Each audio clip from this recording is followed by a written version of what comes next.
আমাদের নবীজির সাথে যে চলতো, যে তার সার্গি তার কি দোস্ত নবীজির সাহাবা, এই তো একদিন ছেলে এবং ছেলেকে নিয়ে মরুভূমির দিকে রওনা দিয়েছে। কোথায় জানি যাবে, যাইতে যাইতে অনেক দূরে গেছে। যাওয়ার পরে অনেক দূরে যাওয়ার পরে হঠাৎ করে সে কি মৃত্যুবরণ করে। মৃত্যুবরণ করার পরে যে ছেলে ওখানে বয়ে কান্দাকাটি করে, অনেক কান্দাকাটি করে যে আমার আব্বা মারা গেছে, কী করবো, কোথায় কী কার কাছে খবর দেবো, কীভাবে কী করবো।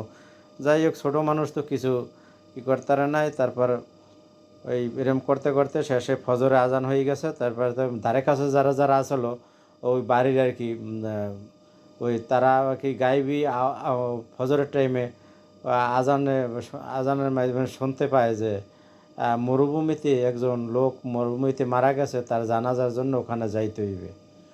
যাই হোক, পরে শেষে ওই ছেলে চিন্তা করলো কী করবো এরম চিন্তা ভাবনায় শেষ তো কান্দাকাটি করতে আছে। তাই দেখতে আছে যে চারিদিক দিয়ে খালি লোক আসতে আছে ফজরের টাইমে। এরপরে ছেলের কাছে জিজ্ঞেস করে, কি তোমার আব্বাই কী করতো, কীভাবে।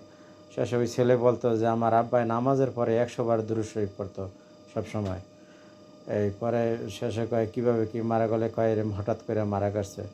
আর কয় আপনারা কীভাবে কী আসলেন, কয় আমরা গাইবি এই কানের ভিতর আওয়াজ শুনতে পাই যে মরুভূমিতে একজন সাহাবা মারা গেছে, ওখানে জানাজার জন্য আমাদেরকে যাইতে হইবে। এইটা খালি গাইবি কানের ভিতর খালি বারবার আওয়াজ আসে, এই জন্য আমরা এখানে আসছি।